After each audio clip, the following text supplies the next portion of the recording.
Thanks for listening to Gossip with Celebrity, brought to you by Celebrity.com. This week we talk about the Royals and Britney Spears. We end with our weekly feature, The Comments of the Week. Just a quick note that it was raining when I recorded this, so you may hear that in the background. The stories, photos, and tweets we talk about can be found at Celebrity.com/podcast under episode 95. Hi, I'm Katie, the founder and editor of Celebrity.com, and I write as Celebrity. And I'm Chandra, I'm the head writer for Celebrity, and I write as Kaiser. So we were not supposed to have an episode this week because, it's 4th of July, but I screwed up and did not do a recording. Well, we did record 2 weeks ago, but I left my webcam plugged in, so we couldn't use it. Sorry about that. Yeah, it sucked. It was a good episode, too. We had a lot to talk about that week. It was. I have to make sure. I've only done that one other time. So we've had 2.5 years we've been doing this. I've only done that one other time. So I think I screwed it up one time, right? Yeah, just one time. And you recorded again, I think, that week. Did you? Yeah, I think we did a speed episode in 10 minutes or something. Yeah, that was nice of you. Oh, wow. It happens sometimes. I was mad at myself, but there's only so much I could do. I mean, we have to give ourselves a break. And plus, it's the summer. We can take some time off. Yeah. This episode might come out on Saturday. I'm planning to put it out on Saturday, and I'm going to put the next episode out on Saturday, too, because I'm going to be traveling the following weekend. So that's easier for me just to put it out on Saturday, and after that, we'll go for a Sunday episode release again. So we are recording next week, too. Yeah, we're going to record 3 weeks again, and then we'll take a week break. All right. Is that good for you? Or do you want a break? Yeah. No, it's fine. Yeah, it's fine. It's Wimbledon. I can record everything. Okay. You want to take next week off for Wimbledon? No, it's fine. Because by next Thursday, it'll be just Ladies' Day. It's just women's semifinals. So it's fine. All right. And none of your faves are in the semifinals, right? Well, yeah, because Serena lost. I mean, she didn't lose. She got terribly injured in her first round match. Mm-hmm. So she had to retire. And yeah, just the conditions at Wimbledon this year at the All England Club, they're just really rough for players. It's been many years since the conditions have been this bad. On a natural surface like grass, it matters if there have been a lot of rainy days leading up to the tournament, and it matters that it's been really warm and humid. It means that there's a lot of moisture on the court, and people have just been slipping and sliding. Djokovic has had some crazy falls. It's shocking that he hasn't gotten injured because of all the times he's fallen. These people are worth hundreds of millions of dollars. Their knees getting hurt costs so much money. Right. I know that sounds like a purely capitalistic way to look at it, and it is, but that's what motivates organizers, and you would think they would figure this shit out so that the world champion players are not getting injured. Right. But I also understand that there's not a ton of stuff that Wimbledon can do. It's not like they can go out there with hair dryers and dry the court. Wimbledon's argument is that it's a natural surface and players know what they're getting. Ooh. They know that they have to play differently because there's moisture on the court or whatever. But yeah, I agree with you that it's a huge liability issue. It's ridiculous. I was in Florida last week and it rained every afternoon. From 2 to 3, there was thunder and lightning and pelting rain. It was crazy. But you know that, and you have to, maybe they can postpone it or do something like that. They wouldn't be able to postpone something like Wimbledon, especially since they canceled it last year. There's television rights to consider and advertising and all this other stuff. So instead, they just kind of shrug their shoulders when a dozen players get injured. Roger Federer is playing this afternoon that we're recording, and he fell, and he's known as the guy who doesn't fall.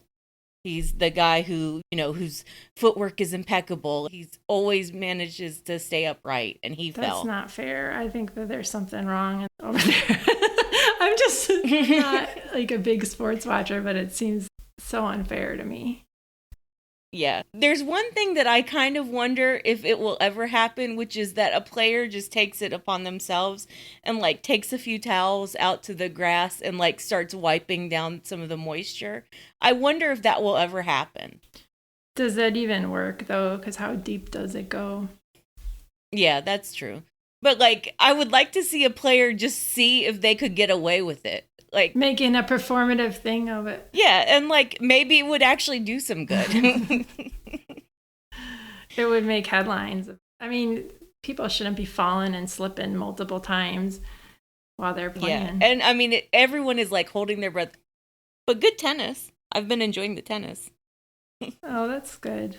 But it sounds harrowing for the players. No, it is. It's awful. All right, let's talk about the Royals. So we had this, how do you say that word that you always say? Fakakta. Yeah, we had the fakakta, the Princess Diana statue unveiling finally, which they talked about for weeks. And months. Yeah, they never confirmed the time. It was today. We record on Thursdays. And that was annoying. It was 2 p.m., right? No, it was 1 p.m. Greenwich Mean Time, whatever that is. They're 5 hours ahead of us.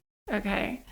So it just was very weird. We got all these leading up stories to it. And they showed a real contrast between what the Middletons and Duchess Kate's publicity people wanted us to believe and what Prince William and Kensington Palace wanted us to believe. Yeah, like on this podcast and on the blog, we've been talking a lot about the divergence of William and Kate's PR. They used to be on the same page. They used to be united in like, hey, we're keen. We don't do anything, but we're very keen. They were very much a team PR-wise. Yeah. And that really started diverging. But like, it's been extremely noticeable over the past year of just how different, Kate is the savior. Kate is the peacemaker. Kate is the keenest. Yeah. Kate has to protect her weak, pathetic, angry husband. And like William's PR is, Kate is fine. She raises the kids, but William is the future king. Yeah. And he's angry as hell. He's angry at Harry. You wrote in the story about Meghan controlling Harry. Supposedly it was just some dumb quote from a royal biographer. But you wrote in your intro to that William wants the focus to be on how much he hates Harry. Harry wants the focus to be on how much he loves his mother. And the Middletons want the focus to be on how desperately the Duchess of Cambridge wanted to be there at the statue unveiling for her weak, angry, spiteful husband. That's what it was. Yeah. The 3 PR moves. And Harry came off the best. He did. Harry was just like, hey, I'm going to fly in. It's all about my mom. I miss her so much. She's great.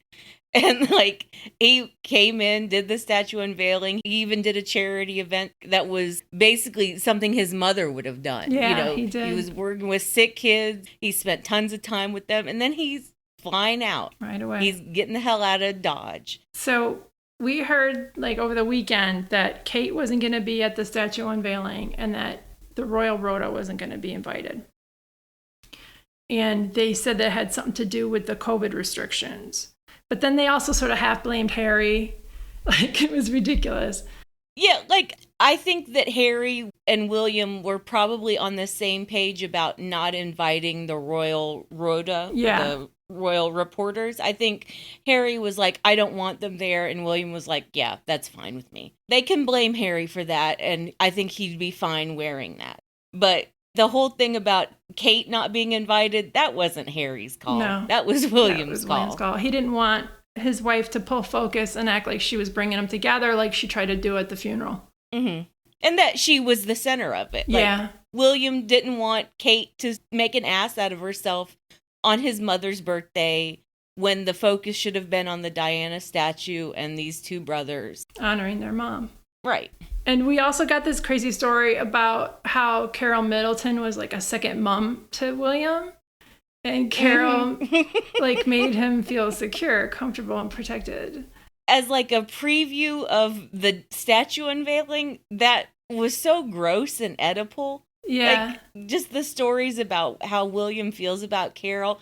The Middletons are being very obvious. They're saying, come back to us, William. They don't have any style or panache. Like, they're just so bashing people over the head with these stories.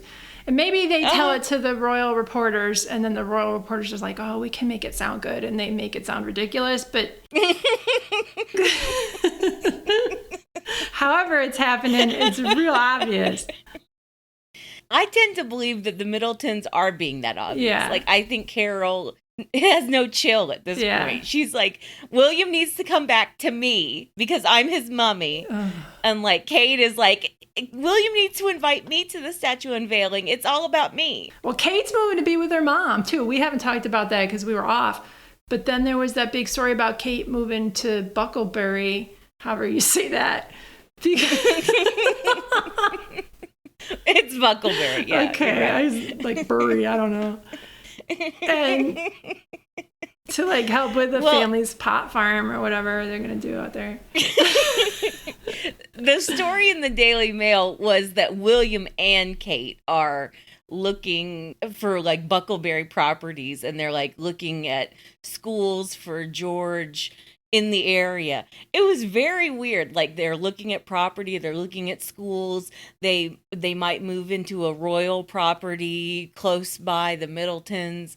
It felt very, they're setting Kate up to live by herself with the children. And they'll act that's like, what it feels like William's around. They just won't have pictures of him until he comes. And that's the way it is. Yeah, that's the way it is in Norfolk right now. Yeah. Kate spends every weekend in Norfolk with the kids, and God knows where William is. We haven't really established that William is always in Norfolk every weekend with Kate and the kids. No, because he isn't. Because he's at Houghton Hall with Rose Hanbury. Yeah, presumably. I'm sure they go somewhere else. Like, they probably have some. Well, her husband's always away. I think they have their run of the place. Huh. So we talked about this on Zoom before the statue unveiling, and this is Karen, Zakiya, Sarah, and Amira. Well, it's going to be the same thing as with the funeral. It's going to be overanalyzed to death. William will look like he is balling his fist and clenching his jaw the whole time. Harry is probably playing the flight itinerary in his head about how quickly he can get the fuck out and then get back to Frogmore and pack his shit and get to the airport. So what's up with Kate not going, and then they're saying she wants to be there, and then Kensington Palace is like, no, she's not coming, and like these conflicting reports of she's I don't think she can go. If you have one space, it just highlights the fact that Meghan isn't there, even though she's just had a baby, so she wouldn't be there anyway. Also, she never met her. Yeah. I mean, that's not her mother. And of course, William doesn't want any attention taken away from him. And then how she single-handedly helped the brothers to reconcile and encourage them to talk to each other and, all that bullshit. It's like I said, I just think she wants to be there so she can see Harry. I think she wants it for the press. I think she wants to be like it was when the funeral and they were talking and everyone was like, Kate was the one who facilitated the conversation and the reconciliation. She wants all that adoration. And she wants to flirt with Harry and be like, Harry. So Karen was right that Harry went in and out of there. He just was, see ya, after he went to the statue unveiling. And Amira was saying what we were talking about before, basically, that Kate wanted it to be about her and how she was going to bring everybody together. Yeah. She made Prince Philip's funeral all about herself. And she made Sarah Everard's memorial all about herself and how she, was visiting. She's very exploitative. She is. Well, she doesn't see it that way. She thinks she's honoring these people with her presence because she has... I don't think she even thinks that. She's like, no, I'm going to stunt queen. Okay. Someone's dead. Yay. She's not that self-aware. What did you think about the statue? I just thought it was okay. I think a lot of those metal and bronze statues look weird. And this one looks okay. It's passable, but I didn't.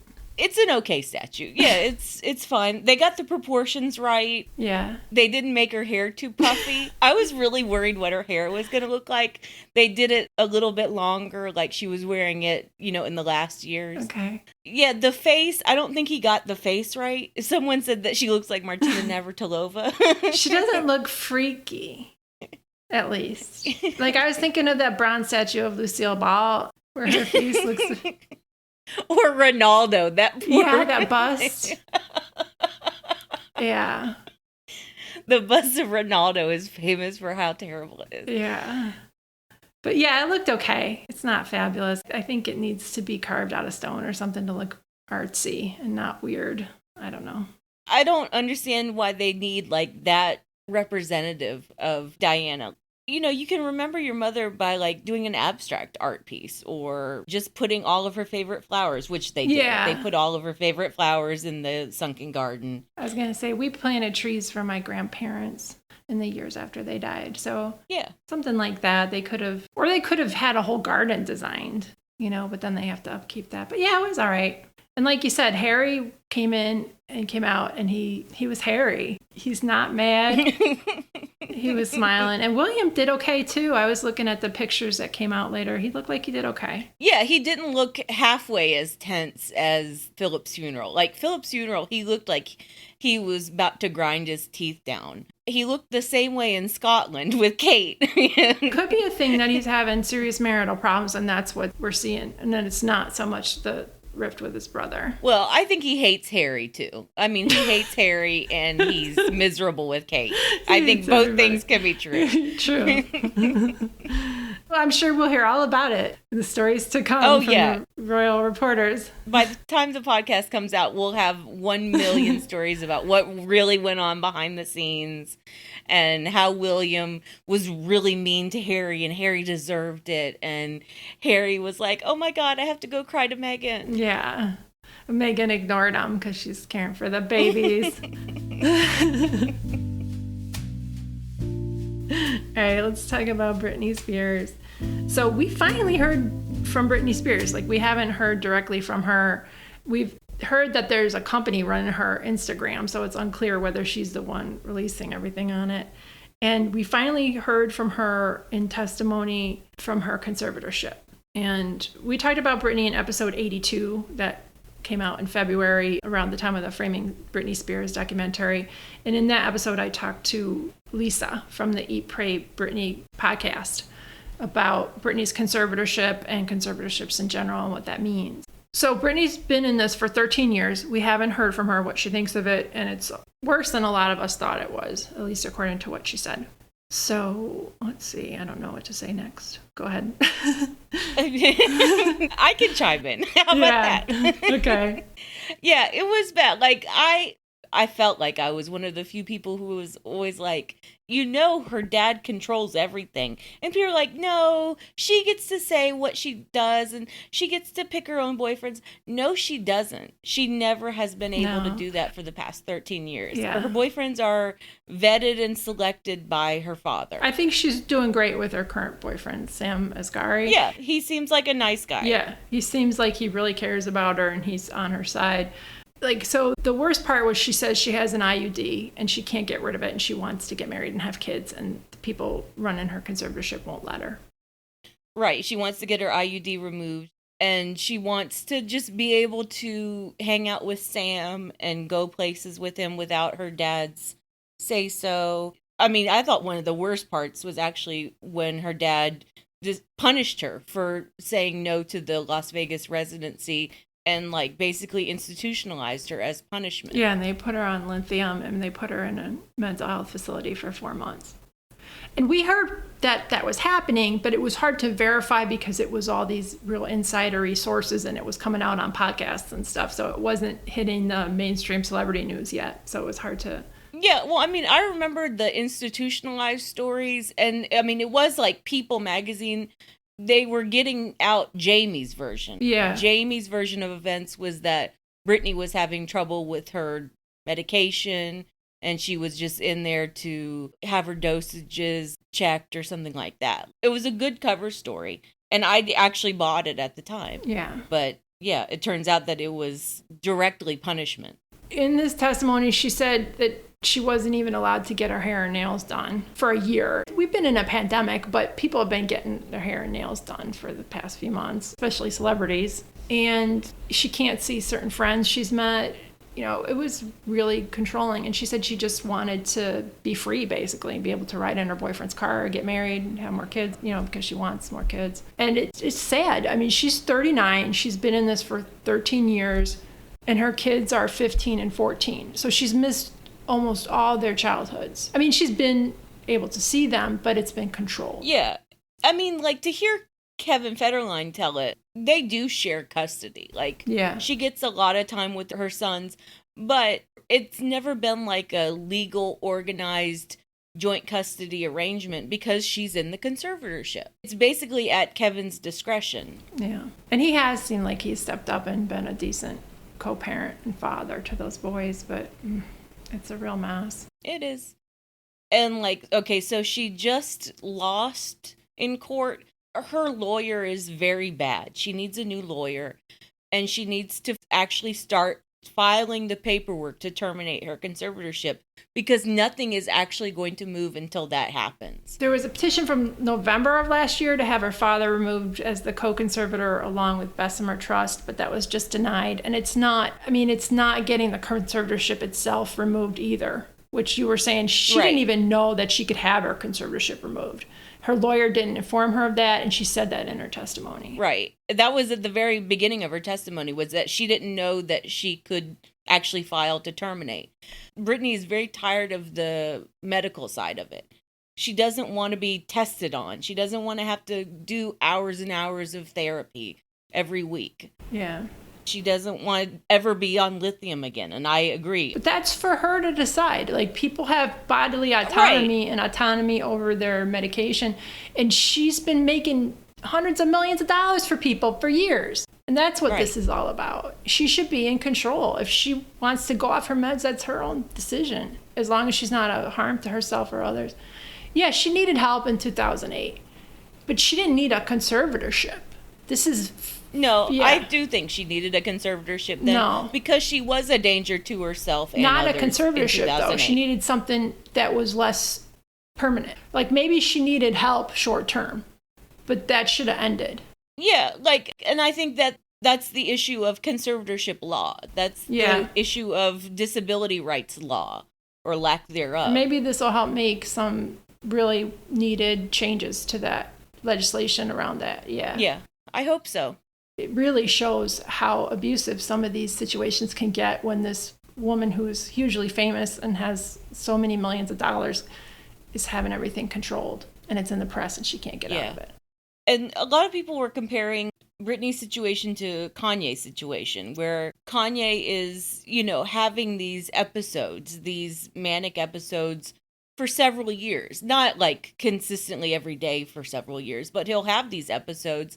And it's not like he's a danger to himself or others, but it's another crisis where we're dealing with a celebrity who is dealing with a mental health issue out loud, and the differences in which a man is dealt with versus a woman. Exactly. You know, Kanye is allowed to just have these episodes and then go to Wyoming to his dome and like recover.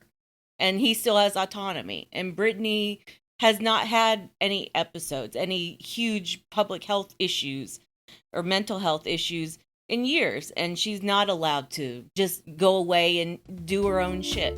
Yeah, and that's all she wants. Yeah. Let's move on to the comments of the week. So my comment of the week is from the post about Kristen Bell complaining about her husband again.